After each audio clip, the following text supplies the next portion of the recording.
The Ascending Tide DLC in Update 33 has went live for ESO on PC, Mac, and Stadia. This update is the first one of 4 that ESO will be receiving in 2022 as part of the Legacy of the Bretons year-long chapter.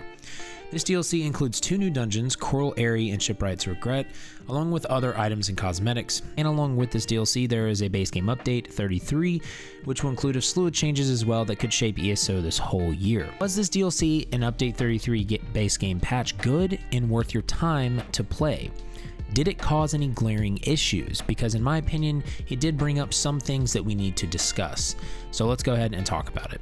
Thank you again to all my patrons and YouTube members. More on that later at the end of the video, but I do appreciate all of that. So like any other DLC that is released, you will have access to it if you have ESO Plus. Otherwise, you'll need to purchase it for 1,500 crowns or $15 in USD. But for those of you that don't know if you should, this is what this video is for. The one thing you don't have to purchase though is Update 33, because that is part of the base game, and I'll talk more about that later. But Ascending Tide DLC, in my opinion, delivers once again on 2 fantastic DLC dungeons, Coral Airy and Shipwright's Regret. The overall aesthetic and feel of these dungeons with their environments really shine. Coral Airy is very water themed, of course, but the bosses you fight and the areas that you are in are just fantastic. You have one boss fight that spins you around in a whirlpool with a really neat mechanic. You have one boss that essentially is Ra's al Ghul from the League of Shadows, which I think is very fun, and I got wrecked by them. And of course, you have tons of secrets to explore that end up really helping you. The final boss in Coral Airy is honestly really cool and very difficult, but my overall experience in this dungeon was fun and challenging. The item sets are something that I haven't gotten to test out myself, so I really have no opinion on them currently. Shipwright's Regret is another one that is even harder in my opinion comparatively to Coral Airy. This dungeon though was really cool. You are basically in a haunted shipyard with a lighthouse, and I love it. Again, there are secret bosses, and each boss that you kill just have so many cool mechanics. The Spriggan one is really neat to me. It's just a really cool area, but my goodness, the final boss of this dungeon is so difficult. You have to interrupt basically everything, and if you don't have interrupts, you will not be able to do this on veteran. Same with the last dungeon too. They loved implementing interrupts in these dungeons. I don't know why, but they were just, I called it Interrupting Tide DLC on my stream. But the final boss is seriously really fun, challenging, and rewarding. The item sets again are ones that I haven't tested, so I have no opinion on these, but I do think that they are and do look really, really neat and cool. Now, that is it for the DLC. There are some prologue quests that you can do that anyone honestly can do, even if you don't have the DLC. That prologue leads up to the High Isle chapter. But that is always the 2 dungeons apart from the DLC. There are always 6 item sets in those dungeons, like 3 apiece, and then 2 monster sets, 1 apiece, and a few other things like cosmetics. Now, the meat of the update is really what was coming with the base game patch, Update 33. What this entailed was account-wide achievements, which a lot of people are happy about, and surprisingly, more people than I thought aren't happy about it. I was very surprised by this. I thought this was something that was well received by the community, and I think for the most part the majority does like account-wide achievements. The other massive changes were the hybridizations of skills and armor. This was definitely the hybrid patch, and you're going to most certainly see hybrid builds running around and popping up in channels and in the game. So is the hybridization good for the game? What does this mean for ESO in the future? Well, I personally like the hybridization. I think it brings some new, fresh ideas to theory crafting and builds. As you know, a lot of my builds are theory crafted and meant to have fun with the game. The fear that it has for some though is it makes item sets essentially no different than others, leading to a lack of variety. So I see both sides of the argument. So if you don't know what I mean by that, if I go over to the item sets and I look at Mother's Sorrow in Ebonheart Pact to Sean, you'll see that it just adds Max Magicka and a bunch of crit chance, right? Well, if I go to, and obviously this is something they did in a previous patch, but I'm just trying to give you a example of kind of what people are meaning by this. And then if you look at Leviathan, the only difference between these are it gives, max stamina, and besides that, it's just the same crit chance, right? It's a medium armor set, the other one's light. But I think what people fear is that like things are becoming too similar. Like every set is becoming too similar. Some of the skills kind of, with the skills it's a little different because it is with each class, right? But with armor sets, people start having that fear that like, oh, is it really any difference to use this one or this one? So I understand that fear, but I don't think it's that bad of a thing in my opinion. I feel like ZOS is making these changes for more hybridization because they think it will probably make the game a little easier in some respect, because that's what I felt like when we've been testing these hybrid builds. I've had a very seldom times where resource management was an issue. And the other neat thing is that when you run out of resources from one resource pool, like magicka or stamina, you can use the other resource pool to do other damage. And for some reason, it doesn't feel as punishing as before. So in my opinion, it does make things a little easier, maybe a little bit easier to understand. But ZOS has been trying to make the skill ceiling lower for a while now, in my opinion, and this is an update that I think that will bring it down a little bit. Now, when it comes to the account-wide achievements, I am personally so happy about this. I have waited for this for so long because I don't understand why when you complete an achievement on one character, it shouldn't count towards your account as a whole, because you completed that achievement regardless. In my opinion, it shouldn't matter the character you complete the achievements on as long as you complete it.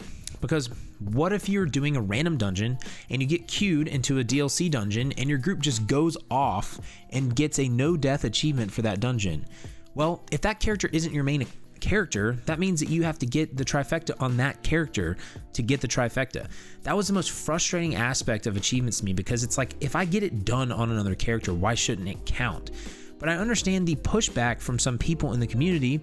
Some players say, well, now on console especially, if we are trying to gauge someone if they can do hard content, we can no longer gauge it accurately anymore, because people can have the achievement for like Godslayer or for all these other different hard pieces of content achievements, and so they could use multiple characters to get that, and so that could indicate that they may be skilled enough to do it, but really they may not be skilled enough. And I get that, but in a way, people could still do that before by buying skin runs or buying title runs in some ways, because you can always have people carry you through things. It's not easy, but it is possible, and that happened before. I also understand that maybe there was some achievements that took a while to get, and now people have them as a collective. That probably upset some people, right? Because they spent a lot of time doing it. But back to my point, it isn't intuitive to make a game where you have to kill, let's say, 600 spiders in Veteran Spindle Clutch 1, and if you kill 400 of them on one character and 200 of them on another character, they're not going to count together. That makes no sense. They should count together. The solution to that is that they should have made achievements account wide from the beginning and just raised the achievement threshold to account for that, right? So instead of 600 spiders, kill 1,000 across your whole account, right? Not 600 on one character. This brings up a whole other conversation. When's the last time that you even noticed someone in the game with a ridiculous achievement? If you've been playing this game for a long time, you probably have recognized people's achievements a little bit easier than someone who's just started in the last year, because the achievements that are actually noticeable in this game are very few and far between. The only ones that really stick out to me are the ones that give you mounts, which are completing like vet trials, giving you skins, which are usually like trifectas and achievements in certain DLC dungeons, or trials, which are again very difficult to do, and I think it's very well rewarded, right? I think you should get something really, really cool to do that. Those are the only achievements that I actually notice.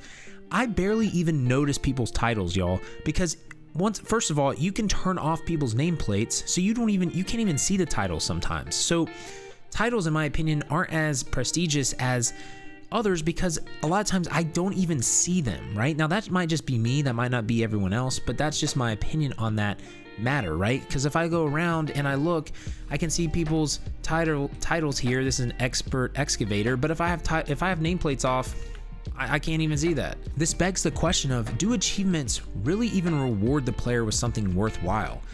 In my opinion, this is one of the most lacking things in ESO. ESO is such a massive game, but in my opinion, there's so many things when it comes to the achievements that are lacking. And so one of the most noticeable things here, right, Cold Harbor Ash Black, I get a lot of questions about this die. This is very noticeable because it's something that's not very common to other players that see it.